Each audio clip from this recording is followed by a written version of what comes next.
I still remember the day my son stopped talking to me like it was carved into the back of my mind. Sharp, clear, and painful. It wasn't dramatic, not like you see in movies where people shout and slam doors. No, it was quieter than that. Too quiet. He was 22, home for a short while after finishing college, and there was this invisible wall between us. Something I couldn't see but felt every time he walked past me in the hallway without a word. I'd try to start a conversation, something simple like asking if he needed gas money or if he was seeing anyone. But he'd just nod, or mutter, "I'm fine," and disappear into his room. At first, I thought it was just a phase, the way young men sometimes pull away to find themselves. I told myself he'd come around, that he was just tired, busy, figuring life out. But weeks turned into months, and the space between us kept stretching, wider and heavier. I can still see that Sunday morning. Sunlight falling through the window, the smell of coffee filling the kitchen, and him sitting at the table across from me, staring down at his plate. I asked him if he was going to stay for dinner that night, and he just said, "I don't think so, Dad," without looking up. There was something final in the way he said it, something that made my chest ache, but I didn't say anything. I just nodded, pretending I didn't care. Pride. It's a damn heavy thing, you know. It sits in your throat and chokes out every kind word you should have said. When he finally left that afternoon, he didn't hug me, didn't even say goodbye. The door shut behind him and that was it. No calls, no texts, no visits, just silence. I told myself he was busy, that he'd call eventually. But days turned into months, months into years, and still nothing. Every night I'd glance at my phone, pretending I was checking the time when really I was hoping to see his name light up the screen. I'd hear his voice sometimes, in my dreams. That young version of him, laughing, calling me Dad, the way he used to when he was little. And every morning I'd wake up to the same quiet house, the same empty chair across the table, and that same question echoing in my mind, what did I do wrong? At first, I blamed him, told myself he was ungrateful, that kids these days didn't understand how hard their parents worked. But somewhere deep down, in the parts of me I didn't like to visit, I knew better. I knew I'd said things I shouldn't have. I knew I'd pushed him too hard too often. But instead of admitting that, I buried it under silence, the same silence he gave me. Maybe that was our curse, two stubborn men too proud to say, "I miss you." I didn't know it then, but that silence was going to last 15 long years. And when I finally learned the truth behind it, it would break me in ways I never thought possible.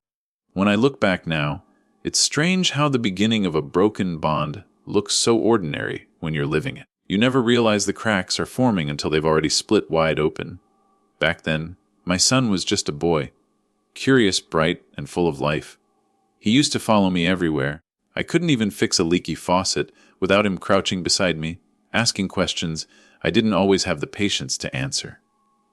He'd hand me the wrong wrench, laugh when I pretended to be annoyed, and I'd ruffle his hair without thinking twice. Back then, it felt like we had all the time in the world. I thought being a good father meant keeping food on the table, a roof over his head, and making sure he didn't grow up soft. I grew up in a house where "I love you" wasn't said out loud. It was implied in the way my father worked himself to the bone and expected me to do the same. So I carried that same mindset, thinking love was something you showed through rules, through toughness, through being a man who didn't bend. But I see now that there's a fine line between strength and coldness, and I crossed it more times than I care to admit. When he got older, the little things that used to bring us together started turning into reasons for arguments. He wanted to go into art, and I wanted him to study business. I told him art wouldn't pay the bills, that dreams didn't fill stomachs, that I'd worked too hard to see him throw it all away. Those were my words, sharp, careless, and proud.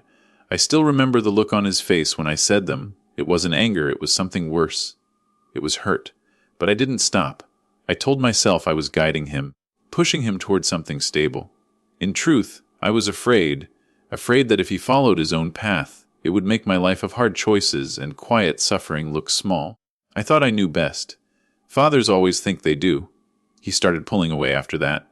He'd skip dinner, come home late, stop telling me about his friends, his life, his dreams. I tried to act tough about it, pretending I didn't notice, but every time I heard his door close, It felt like a small goodbye.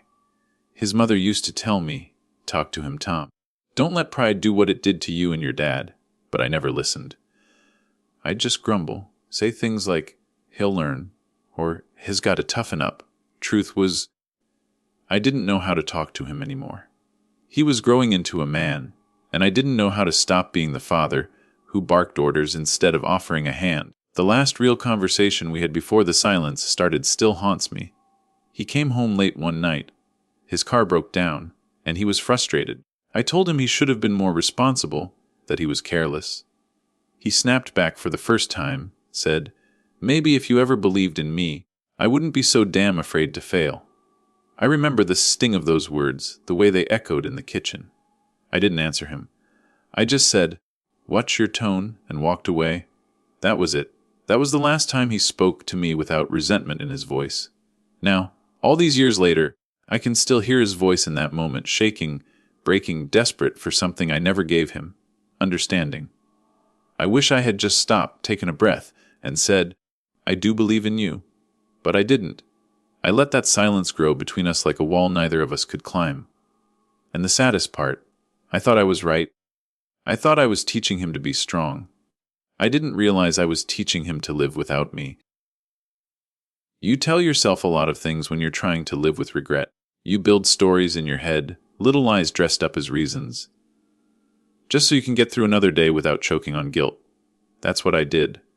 For years, I told myself I hadn't done anything wrong, that my son had grown entitled, ungrateful, soft. I'd say things like, "Kids these days don't respect their parents," just to keep myself from facing the truth that maybe I was the one who didn't deserve the respect. It's funny, the way pride can twist love into something unrecognizable. It doesn't happen all at once, it creeps in, disguises itself as discipline, as strength, as being a man. You start believing that silence is control, that distance is dignity, and that admitting you're wrong somehow makes you weak. And before you know it, you've spent half your life defending a version of yourself that never really existed. I used to sit on the porch in the evenings, a beer in my hand, watching the sun dip below the trees, and I'd think, "He'll come around." I'd imagine him walking up the driveway, saying, "Hey Dad, you were right." That was the fantasy that kept me company, the idea that one day he'd see things my way. But life doesn't hand you those kinds of endings. The truth is, I was the one who should have walked down that driveway first. I should have been the one to call, to write, to say I was sorry. But every time I thought about it, my pride got in the way. I'd think, "He's the son. He should come to me." That's how I was raised. A father never bends first. My old man used to say that a son's respect is earned through firmness, not affection.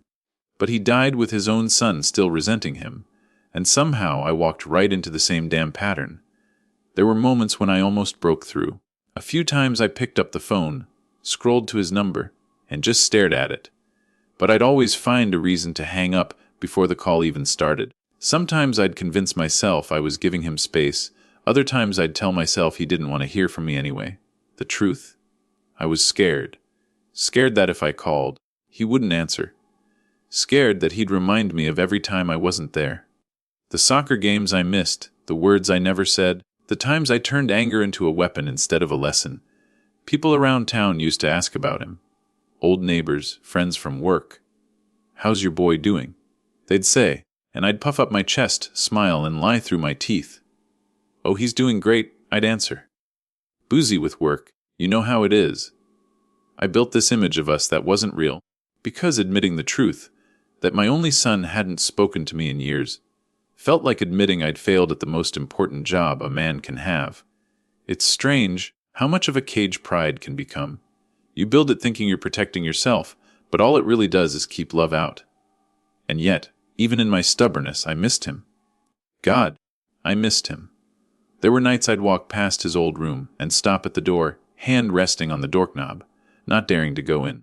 It still smelled faintly like him, a mix of cologne and those cheap energy drinks he used to love. I kept it the same all those years, telling myself I'd clean it up when he came back. But he never did. Not for 15 long years. Looking back, I think that's what hurts the most. Not the silence itself, but the fact that I wasted so much time justifying it. Every excuse I made was a brick in the wall that separated us. And by the time I realized it, that wall had become a fortress. Built by my hands, guarded by my ego, and sealed with my regret. The house changed after he left. It didn't happen overnight, but little by little, it stopped feeling like home and started feeling like a museum of everything I'd lost. The laughter that once bounced off the walls faded until all that was left was the hum of the refrigerator and the creak of the floorboards under my tired steps. The TV became my company. I'd keep it running just to fill the silence, pretending that the noise meant I wasn't lonely. But you can't fool an empty house. It knows when it's being faked. It knows when its walls are holding more ghosts than memories. I tried to keep myself busy, fixing things that didn't need fixing, mowing the lawn twice a week, repainting the porch just to have something to do with my hands. Anything to avoid sitting still long enough to feel the weight of what I'd done. Some nights, I'd pour myself a drink and sit by the window, staring at the driveway, the same driveway he used to ride his bike down when he was 10. I'd picture him there, his messy hair, his little smile, that look he'd give me when he wanted me to watch him do something. "Dad, look at me," he used to say, and I'd barely glance up from whatever I was doing. I told myself I was teaching him independence, that he didn't need constant praise. But now, with nothing but shadows for company, I'd have given anything to hear that voice again, to hear "Dad" said with warmth instead of silence. The seasons rolled by like pages in a book I wasn't reading. Spring came and went without his visit, then summer, then another Thanksgiving where I set 2 plates but only used one. His mother had passed by then. She'd been gone a few years. She used to tell me, "Don't let the silence between you harden." But after she died, there was no one left to remind me to reach out. Her absence made the house even quieter, as if her voice had been the last echo holding it all together. I'd sit in her old chair sometimes, just to feel close to someone. That's when I started talking out loud to the empty room. Not full conversations, just fragments. "You'd laugh at me now, Mary," I'd say. "Look at me, sitting here talking to ghosts." It's strange how the mind plays tricks when you're alone too long. Sometimes I'd hear the front door open and think it was him. My heart would leap before my brain caught up and reminded me that hope was just another form of punishment. Once, I even set the table, convinced that maybe, just maybe, he'd decided to surprise me. But the clock struck midnight, and the only sound that came was the wind against the window. That was the night I stopped setting 2 plates. Still, I carried on with the same routine: work, eat, sleep, repeat. It's easy to mistake movement for living. My coworkers would talk about their kids, their grandkids, their family barbecues. I'd nod along, pretending to relate, but deep down, I felt like an imposter. They had stories full of noise and love. Mine were full of silence and could have beens. I told myself it was fine, that I'd done what I had to do, that my son's distance was his choice, not my fault. But the truth is, every time I said that, it felt like I was lying to myself a little more. One evening, I came across a box of old photos while cleaning the attic. There he was, 5 years old, wearing a cowboy hat 2 sizes too big, grinning with that missing front tooth. I sat on that dusty floor for hours, holding that picture like it was fragile glass. I whispered, "Where did we go wrong, kid?" My voice cracked in the stillness, and for a second, I swore I could almost hear him answer. That night I realized something I hadn't wanted to admit for years. The house wasn't empty because he left. It was empty because I drove him away. But by then, it felt too late to fix anything. 15 years of silence had stretched between us like a canyon. I didn't know if a bridge could still be built. I didn't even know if he'd want one. All I knew was that the quiet was getting louder, and I was running out of excuses to ignore it. Time has a cruel way of slipping through your fingers when you're not paying attention. You think you have plenty of it. Time to make things right. Time to say sorry. Time to fix what's broken. Until one day you wake up and realize 15 years have gone by, and all that time you were waiting for a perfect moment that never came. The missed years crept up on me, quiet but merciless. One day it was his 25th birthday, then 30, then 35. I knew the dates by heart, but I never called. Every year, I'd think maybe next time. Maybe when I've got the right words. But the right words never come when pride's got its hand around your throat. So, I'd pour myself a drink, raise my glass to an empty room, and whisper, "Happy birthday, son." Like that counted for something. Holidays were the hardest. Christmas used to mean lights and noise and laughter that filled every inch of the house. After he stopped talking to me, it just meant silence dressed up in tinsel. I'd still buy a small tree, out of habit more than hope, and I'd hang the same old ornaments he made as a kid. The crooked star, the paper snowman with his tiny handprint. I couldn't throw them away. They were all I had left of a time when he still looked at me like I was his hero. Sometimes I'd catch myself talking to those ornaments, telling them stories about the man he'd become, pretending I knew what his life was like. It was pathetic, I know, but loneliness makes you cling to the strangest things. Birthdays came and went. Promotions, retirements, the funeral of my best friend, all moments that should have been shared. I went through them alone, and every time something good or bad happened, I'd think about how I wanted to tell him. I'd picture what he'd say, how he'd laugh, what advice he'd give me if he'd grown into the kind of man I hoped he had. But I didn't know anymore. I didn't know what kind of man he'd become.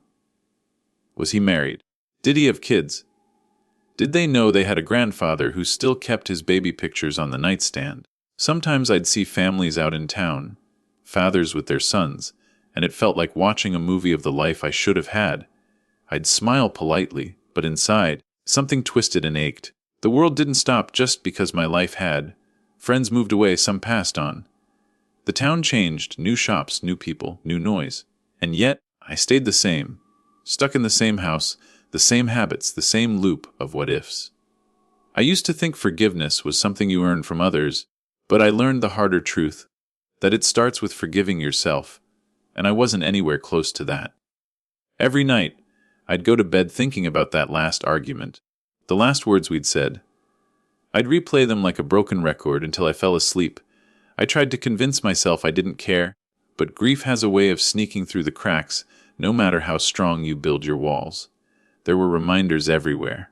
His old baseball glove on a shelf in the garage, a stack of letters his mother wrote to him that were returned unopened, a box of trophies gathering dust. I once found an old sketchbook of his, the one I'd told him to throw away when he said he wanted to be an artist. The drawings were beautiful, full of feeling, full of a kind of life I didn't understand back then. He had drawn me in one of them, sitting in my old armchair, newspaper in hand, eyes tired but calm. He'd written, "Dad," underneath it in small, careful letters. I stared at that page for a long time. I didn't recognize the man in that picture anymore. I'd become something harder, smaller, quieter. As the years passed, people stopped asking about him. It was like he'd vanished not just from my life, but from everyone's memory. Only I kept him alive, in my thoughts, in my guilt, in my prayers. I prayed more in those years than I ever had in my life. I didn't pray for him to come back. I prayed for him to be okay, for him to have found peace, happiness, love. All the things I'd failed to give him. I'd sit there, hands clasped, whispering into the silence, "Take care of him, God, even if he never forgives me." But deep down, I still hoped. Even after all that time, hope's a stubborn thing. It sits in the corner of your heart like a small light, refusing to go out no matter how dark it gets. And that hope, foolish or not, kept me going. It kept me waking up every morning, making that same cup of coffee, looking out the same window, waiting for something I wasn't sure would ever come. 15 years of silence might make you numb, but it doesn't make you forget. I had grown used to the emptiness, to the quiet that filled every room, to the small ache in my chest that never quite went away. And then, one ordinary afternoon, something happened that cut through the numbness like a blade. A letter slipped under my door, unmarked except for my name written in familiar handwriting. My hands shook as I picked it up. The envelope was plain, no stamp, no return address, just my son's name in the corner of the paper. My first thought was disbelief. Could it really be him? After all these years, I stared at it for what felt like hours, half afraid to open it, half afraid not to. When I finally tore the envelope open, the words inside hit me harder than I could have imagined. He hadn't written to accuse me, didn't write to blame me, and he didn't ask for anything. He wrote to explain. For the first time in 15 years, I could see the world from his eyes. He told me about the day he left, the anger that had built up, and the hurt he had carried silently, All the times he felt invisible, dismissed, or misunderstood, he told me that he loved me in a complicated, cautious way, but that he had to protect himself. He had to leave to survive emotionally, to find his own voice, his own life. And then he wrote something I'll never forget. "I've wanted to talk to you for years, but I didn't know how. I was scared, Dad. I was scared you wouldn't listen." Reading those words, the years of excuses and pride crumbled like dry leaves in my hands. All the justifications I had told myself, that he was ungrateful, that he was at fault, that I had done nothing wrong, they evaporated instantly. I realized that every harsh word I had spoken, every time I had turned away in anger or impatience, had added weight to the wall he had built between us. And for all those years, I had been blind to it, telling myself I was in the right, when I was only hurting the person I loved most in the world.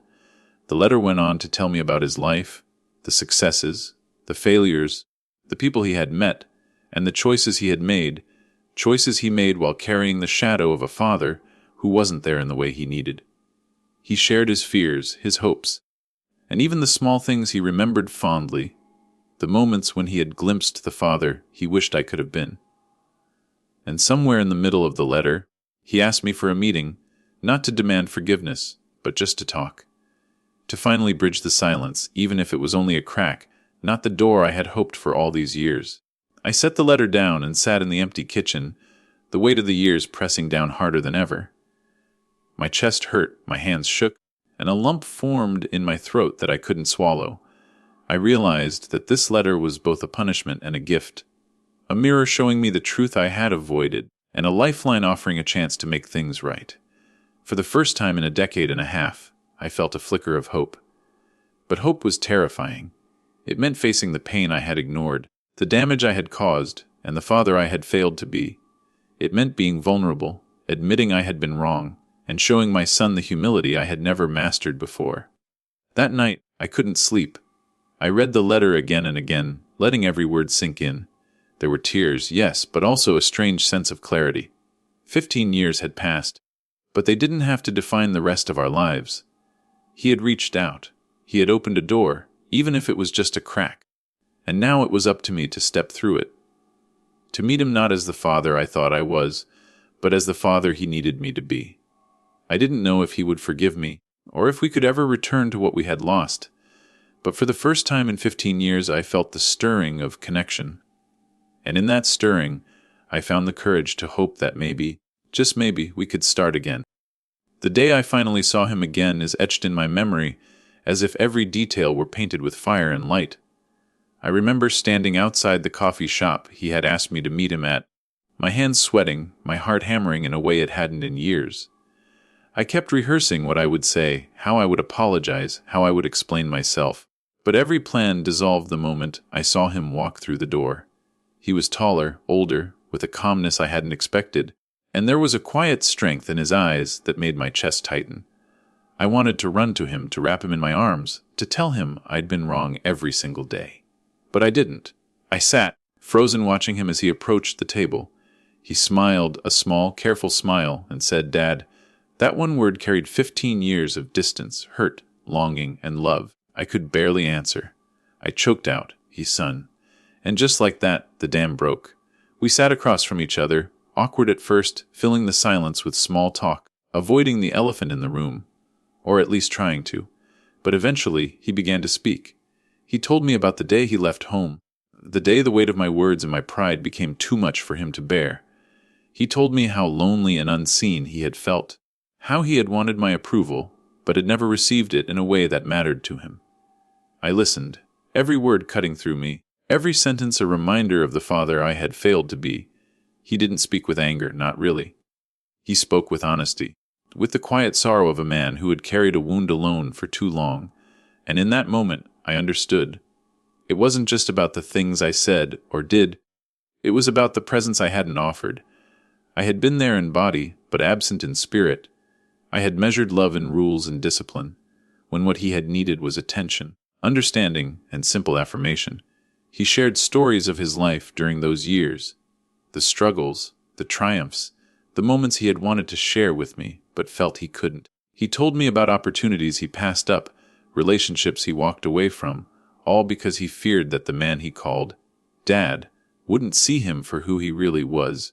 And as he spoke, I felt a deep ache settle in my chest, not just for the lost years, but for every time I had turned away, every time I had let pride define my actions, every time I had mistaken silence for strength.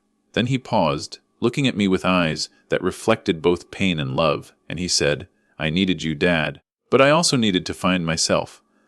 I couldn't do that with the weight of your expectations pressing down on me." That sentence hit harder than any blow, because it was the truth I had ignored all these years. I had been a father, yes, but I had been a father who demanded conformity rather than nurtured individuality, a father who measured love in obedience rather than in understanding. And in doing so, I had driven the person I loved most away. Tears streamed down my face as I tried to speak, but my voice failed me. All I could do was nod, a silent admission of guilt, a recognition of failure, and, above all, a promise to do better. He reached across the table and touched my hand lightly, not accusingly, not demanding, just a simple gesture of connection. And in that touch, I felt something shift. 15 years of silence had built a chasm between us, but in that single moment, the first stones of a bridge were laid. We spent hours talking after that, not about rules or expectations, but about life, about dreams, about regrets, about the love that had been there all along, buried beneath misunderstandings and pride. I listened, learned, and finally understood that the truth behind his silence was never hatred. It was survival, it was self-preservation, and, most importantly, it was love expressed in the only way he knew how at the time. For the first time in 15 years, I felt the weight lift slightly, replaced by a fragile, tender hope that perhaps we could rebuild what had been lost. After that first meeting, I went home feeling like I had been punched from the inside out. My chest ached, my hands trembled, and I couldn't stop thinking about every single moment I had failed him. For 15 years, I had carried a quiet pride, a stubbornness that I mistook for strength, and it had cost me the relationship I valued more than anything else in the world. And now, for the first time, I couldn't hide from it. The realization hit me like a wave. I had lost him, not because he was ungrateful, not because he was distant, but because I had been absent in the ways that mattered most. I had built a life around work, rules, and pride, and in doing so, I had ignored the most important job a father has to see his child, to understand him, and to love him unconditionally. I walked through the empty house that night, past the rooms he used to sleep in, the kitchen where we had shared meals, the living room where we had watched movies and laughed. Every object whispered memories of a bond I had taken for granted. I could see the little boy who used to cling to my leg, the teenager who had sought guidance, the young man who had reached out in silence and been met with harsh words and impatience. And for the first time, I understood the depth of my mistakes. Pride had been my poison, and it had kept me from the one person who mattered most. I sat alone in the quiet and allowed myself to grieve, not just for the lost years, but for the father I should have been. Tears ran down my face, and I sobbed for the man I had driven away, for the moments I could never reclaim, for the birthdays, holidays, and conversations that would never happen again. Guilt clawed at me, a relentless reminder that some things cannot be undone. And yet, amid the pain, there was clarity. I understood that the past could not be changed, but the future could still be shaped. I could still reach out, still offer my love, still try to rebuild the bridge I had burned. It was a humbling lesson, one that no amount of work, no amount of advice, no amount of pride could have taught me. I had to face myself fully, admit my failures, and accept that love requires vulnerability, patience, and understanding. For years, I had thought love was shown through discipline, through being tough, through hiding emotion.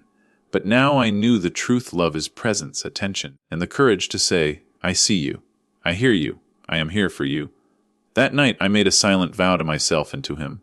I would not waste any more time. I would not allow pride or stubbornness to dictate our lives again. I would listen, I would apologize, I would be the father he needed, not the one I had imagined myself to be. The realization was painful, yes, but it was also freeing. I could no longer hide behind excuses. I could no longer pretend that the years of silence were anyone's fault but my own, and in that acceptance a small, fragile hope began to bloom. The hope that maybe, after 15 years, it wasn't too late to love my son the way I should have all along. The days that followed our meeting were awkward, tentative, and yet full of possibility. We spoke more over the phone, texted occasionally, and exchanged stories about life, small things at firsty work, friends, the mundane details that make up a life. Every message, every conversation, felt like laying down a brick in the bridge we had finally begun to build. I was painfully aware of the years lost, but I refused to dwell on them. Instead, I focused on the moments we had now, fragile and precious, like glass we had to handle carefully. When he finally agreed to visit my home again, I spent the entire day cleaning, straightening, and worrying. The house had remained the same in many ways, preserved like a shrine to memories and mistakes. I wasn't sure if he would notice, if he would care, or if he would even forgive me enough to sit across the table without bitterness. When he walked through the door, I felt a jolt of emotion that nearly knocked me to my knees. He smiled, that same cautious but familiar smile, and said, "It's good to be back, Dad." That simple phrase carried years of pain, regret, and hope. We didn't rush into the heavy conversations. We ate dinner, talked about movies, laughed at small memories from when he was a boy. The warmth in the room grew slowly, a fragile warmth that threatened to shatter with the slightest misstep. But it was real. As the evening unfolded, we found ourselves sitting in the living room, talking about everything we hadn't shared over the last 15 years. His struggles, my regrets, the quiet moments that had built walls between us. I apologized, not just for the things I had done wrong, but for the silence, the absence, the pride that had kept me from being the father he deserved. He listened, nodding, occasionally reaching for my hand, a gesture of trust, a bridge across the years. Tears came more easily now, but they were no longer just tears of sorrow. They were tears of understanding, of connection, of love that had survived despite the distance. He told me about the pain of growing up feeling unseen, about the lonely nights, about the little victories he had achieved on his own. And I told him about my own regrets, my fear, my pride, and my deep desire to finally make things right. There was honesty in every word, a clarity that had been missing for far too long. We laughed about silly things, too. The games we used to play, the pranks he pulled as a kid, the times I pretended to be angry just to watch him laugh. Those memories were not lost. They had been waiting, buried under years of silence, and now they surfaced like sunlight breaking through clouds. That night, for the first time in a decade and a half, I felt like we were father and son again. Not the father and son who had fought and argued, but two people learning to see each other clearly for the first time. By the end of the evening, I understood that reconnection is not a single moment, but a series of them. Small gestures, honest words, shared laughter, and the willingness to forgive. We couldn't undo the past, but we could shape the future together.